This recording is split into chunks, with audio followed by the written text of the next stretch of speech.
Today we have a Ford Transit Connect. It's the 1.8 TDCi engine with roughly 144,000 miles on the clock.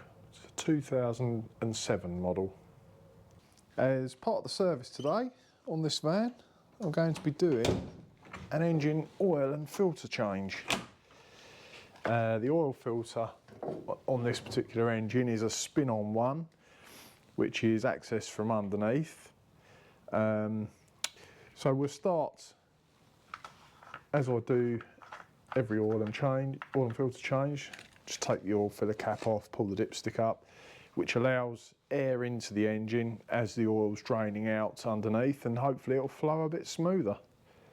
So for this oil and filter change, good idea if you've got a funnel. You don't necessarily need a jug, but I've always got one of those to hand. A 13mm, I tend to use a single hex socket. It's just a bit of a better fit than a multi-hex spanner. Nothing wrong with using a spanner. You've got less chance of slipping with one of those. And I've got a big pair of grips to tackle the oil filter with.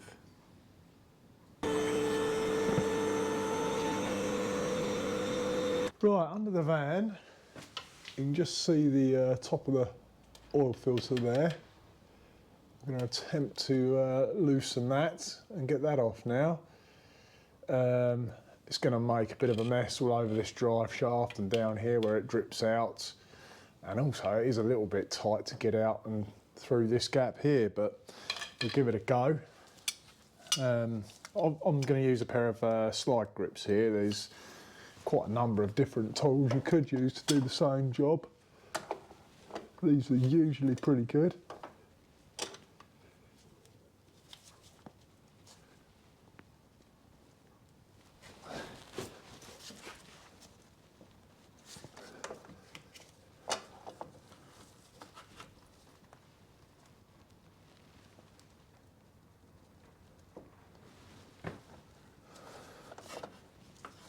It's moved a little bit, but I can feel it crushing.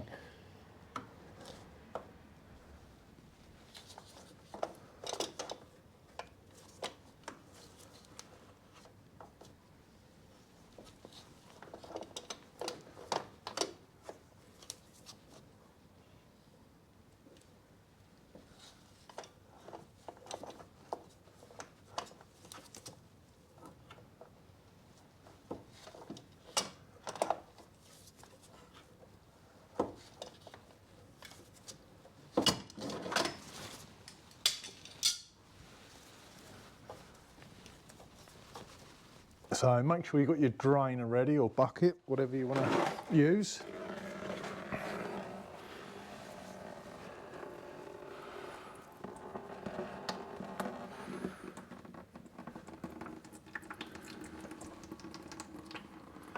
It's quite warm, so that means the oil's a little bit thinner and it'll run out a bit easier, a bit quicker.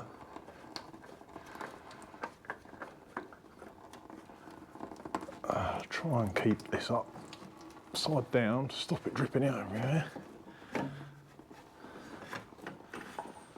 That's it.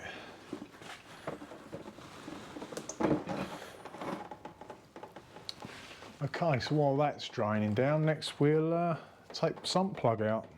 So the sump plug on this is a 13mm head size. I'm just going to use a single hex socket. It just reduces the chances of slipping, gives you a bit better purchase on the plug or bung.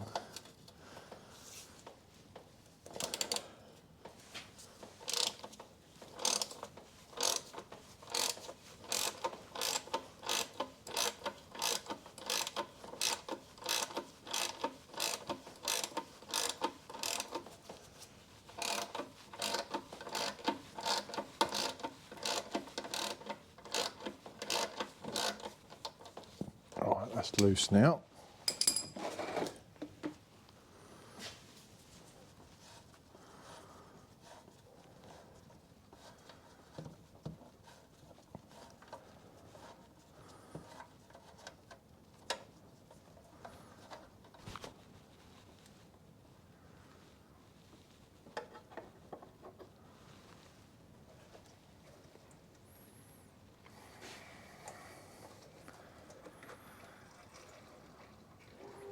Well, we just pop this down on the floor and leave it to do its thing for a few minutes.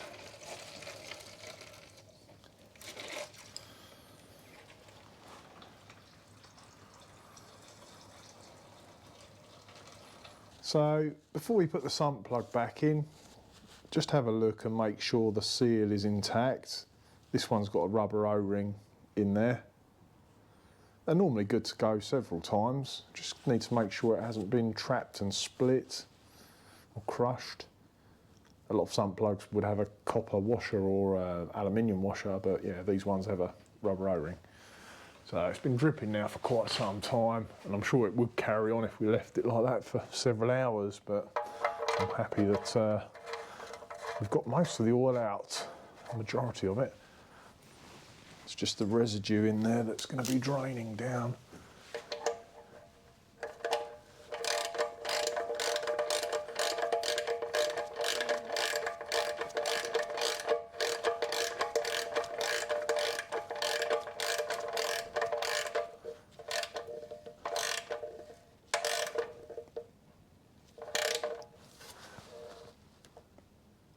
That's it, nipped up.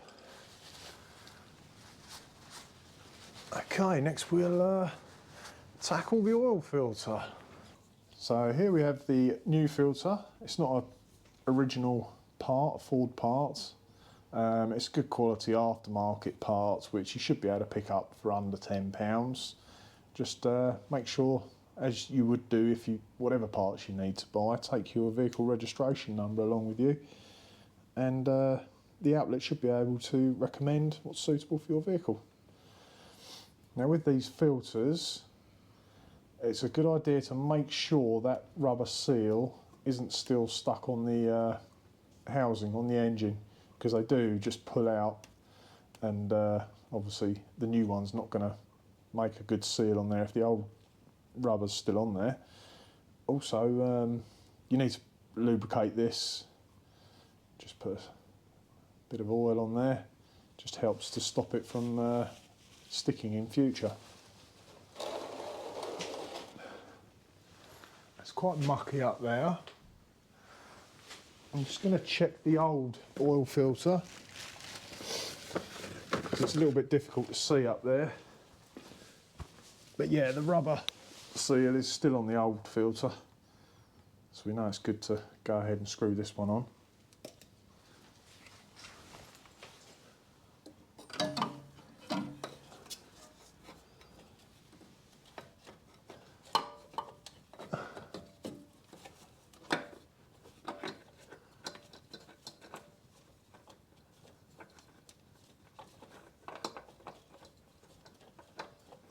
Can't actually see what I'm doing, it's just by feel.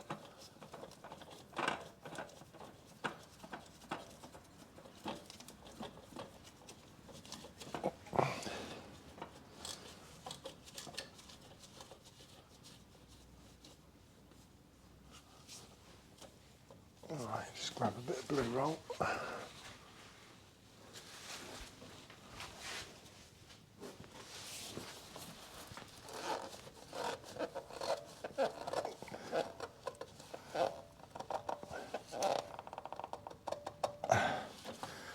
Make sure that's nice and tight. Particularly these diesels have had problems in the past where they do leak a little bit. So what I like to do, normally I would say you don't need any tools to nip these up, but when I worked at a Ford dealership, we used to have problems with these 1800 diesel filters tending to weep a little bit. It's a little bit difficult to get on.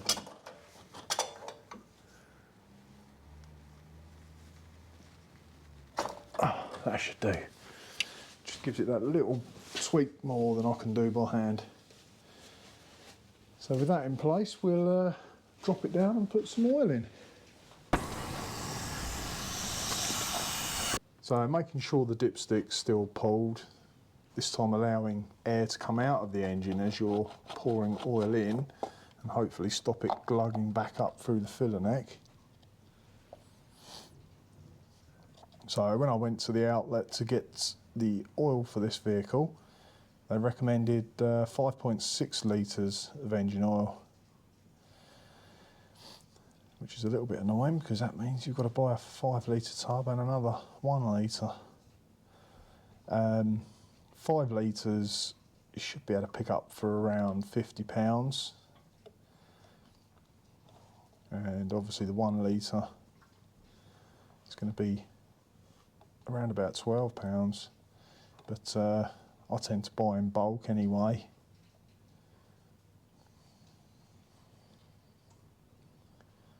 So yeah, they recommend 5.6. I'm going to go with about 5.2, 5.3 to start with. It's not always strictly accurate, and it's a lot easier to keep topping up in dribs and drabs until you get to the right level, rather than glugging the whole 5.6 in and then finding actually that's too much. You've got to get back underneath and drain a bit out. So having too much oil can cause damage to the engine, just like having not enough. So we need to get as close to that maximum mark really as possible without going over. So I'm going to grab another 0.3 I think and pop that in.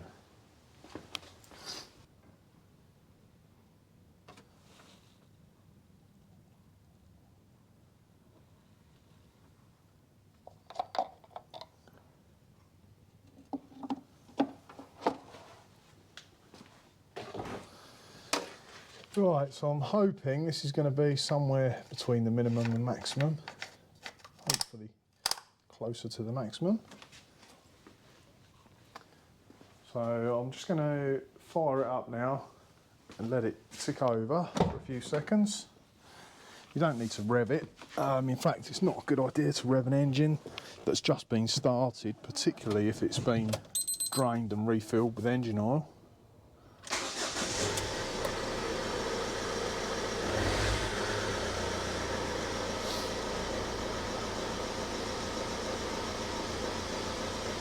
Oil pressure light went straight out, so that's a good sign. It all sounds good.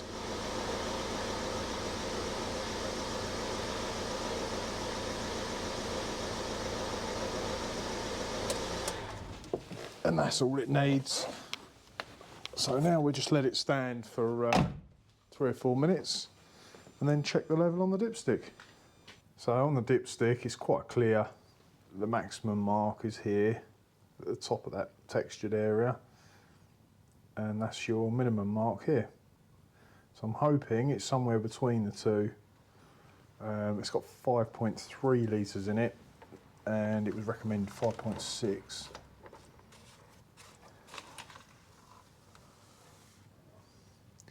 And as you can see, that's probably about 4 millimetres from the maximum. I'm just going to put a tiny drop in there and leave it at that. So I think the 5.6 would have overfilled slightly,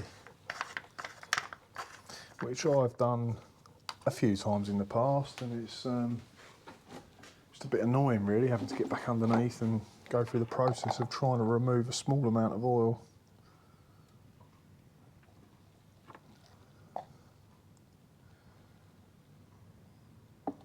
And that's it, just the tiniest of drops. I'm going to leave it at that.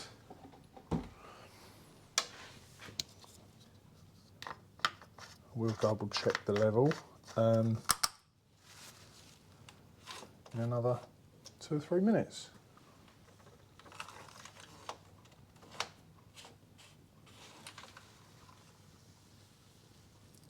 Yeah, and as you can see, that is just off the maximum there. That level will creep up very slightly the longer you leave it standing there, but that's been about 3 minutes since the last check and top up. I think that's a good place to be. All that's left to do is, as with all of the jobs, give it a road test, bring it back in, and I like to check the oil filter and the sump plug again, just make sure there's no leaks really.